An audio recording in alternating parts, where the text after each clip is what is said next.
Good afternoon and welcome back to Webster World News with Matt West. Today we have three heavy-hitting stories. The first being a devastating 7.1 magnitude earthquake in Mexico City. Here's a closer look at how it all unfolded. On Tuesday, September 19th, the earthquake hit central Mexico around 2:14 p.m., just hours after the region engaged in earthquake drills on the 32nd anniversary of a 1985 earthquake that claimed thousands of lives in Mexico.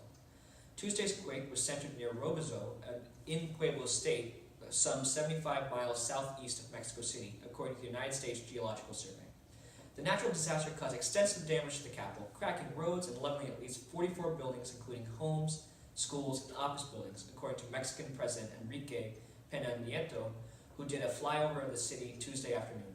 Mexico's Education Minister reported later Tuesday that 25 bodies, 21 children, and 4 adults have been recovered from the collapsed primary and secondary school in Mexico City.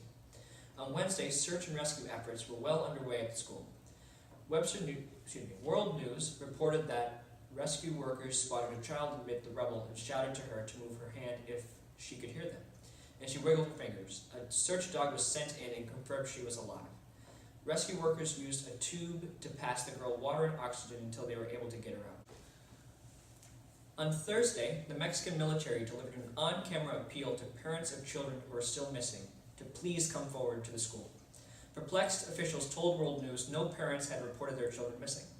Then Mexico's Deputy Minister of Information told World News on Thursday afternoon it appeared no children remained trapped inside after cross-referencing all of the names of students and speaking with parents. He said 19 children and 6 teachers were killed inside the school when it buckled, while 11 others were hospitalized. We will update you when more information arrives. Our next story is Hurricane Maria's effects on Puerto Rico and the dam collapse scare. The arrival of Hurricane Maria brought cratered homes and downed power lines, flooded streets, and communities forever changed.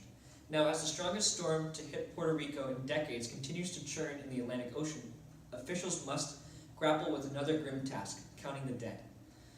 On Friday, rescue efforts were ongoing in Puerto Rico as authorities warned that death tolls would likely increase as flooding continues to affect large portions of the island. With most radio, television, and cell phone towers down, communication remains difficult, if not impossible, on parts of the island, and officials struggle to assess the damage, let alone render aid. In a statement, Ajit Pai, chairman of the Federal Communications Commission, said over 95% of Puerto Rico's wireless cell sites are currently out of service. Unfortunately, getting Puerto Rico's communication networks up and running will be a challenging process, particularly given the power outages throughout the island, he said. The National Weather Service said that Guadaca Dam on the western side of the island was failing Friday afternoon. All areas surrounding the Guadaca River should evacuate now. Their lives are in danger. Please share, the Weather Service said on social media. Maria's aftermath brought as much as 40 inches of rain to some areas, and an island-wide flash flood watch remained in effect Friday. At the Guadaca Dam, officials called for residents of towns and the municipalities of Isabela and Quebradillas to evacuate as the structure began to fail. The dam was created for public and irrigation water supplies, not floods. Additional assistance from the U.S. mainland arrived in Puerto Rico on Friday to help out in the wake of Maria. National Weather Service said that imminent failure of the Guadaca Dam was a life-threatening situation. More than 70,000 people live in the nearby areas of Isabela and Quebradillas. The NWS warned of flash flooding in Isabela and Quebradillas. All 70,000 residents were initially told to flee, but there are reports that the evacuation zones have been narrowed. As of this moment, the dam still stands, but rescue teams prepare for the worst. We will update you as more information comes in. Our final story of the afternoon is an outraged China feeling the need to intervene with tensions between U.S. and North Korea following an epic verbal war. U.S. President Donald Trump called out North Korean leader Kim Jong-un over his sporadic weapon testing, calling him Rocket Man in front of the UN General Assembly. In response, Kim said, "Far from making remarks of any persuasive power that can be viewed to be helpful to diffusing tension, he made unprecedented, rude nonsense one has never heard from any of his predecessors," Kim said. "A frightened dog barks louder."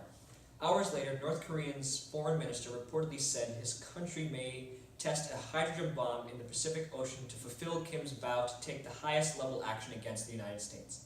North Korea's Kim Jong-un calls Trump mentally deranged U.S. dotard.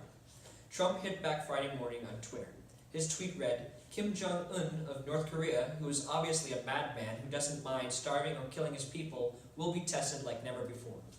Trump, during a speech on the UN floor on Tuesday, threatened to totally destroy North Korea if the United States were forced to defend itself.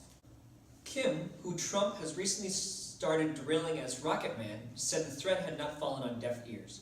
Japan, the only country ever to suffer an atomic attack, described that threat as totally unacceptable. Earlier this month, the UN Security Council passed harsh sanctions targeting Kim's nation, which has continued missile tests and aims to expand its nuclear arsenal.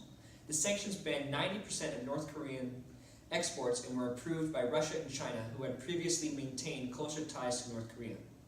The statement will further escalate the war of words between Kim and Trump as the North moves closer to perfecting a nuclear-tipped missile that could strike America. President Xi Jinping of China said in a press conference, "Enough is enough. It is the duty of the US and North Korea to come together and discuss demands. And if China must be the one to drag both parties together, then so be it." Xi is believed to have a meeting with his highest council to propose sanctions not only for North Korea, but for US until tensions are resolved.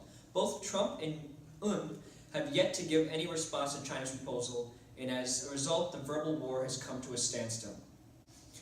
Our three stories this afternoon were the devastating earthquake in Mexico, Hurricane Maria and its effect on Puerto Rico, and China feeling the need to intervene between North Korea and the United States. Which one is fake? And now it's time for everyone's favorite segment, Real Talk with Matt West. Our topic today is hurricanes and their effect on the United States. I would like to start off by recognizing a video done by ABC News talking about hurricanes, where they come from, and how devastating they can become. So let's start off with that video. Some of the most destructive hurricanes that make landfall in the U.S. start as a group of thunderstorms moving west off the west coast of Africa. This group of storms feeds off the warmth and moisture of the ocean. Air rises then to form more storms and is replaced constantly by the surrounding air. Below all this air rising, low pressure develops. Riding along the trade winds and rotating counterclockwise, thanks to the Coriolis effect, a result of the Earth's rotation, the storm will keep growing as long as it has these key ingredients. Water temperatures at or above 79 degrees. Ocean water versus land. Hurricanes don't like land. They need open water to survive. And high pressure above it. Weak flow, or what we call a lack of vertical wind shear above a hurricane, is vital to keep it intensifying. Now let's talk about the eye of the hurricane. Always impressive from space. It forms as air rotates up and out of this hurricane. Now some of the air that's being spit out at the top of the storm then sinks back into the center, keeping the eye itself relatively calm and clear. Immediately surrounding this tranquil eye is the most violent part of the hurricane, the eye wall. The most intense wind speeds at the surface are found right here in the eye wall, but they can extend, of course, out from the storm's center. The most destruction in a hurricane comes from the eye wall out to the right quadrant. So you take the already impressive wind speeds inside the hurricane, add the forward motion and the storm surge, and you have a recipe for disaster.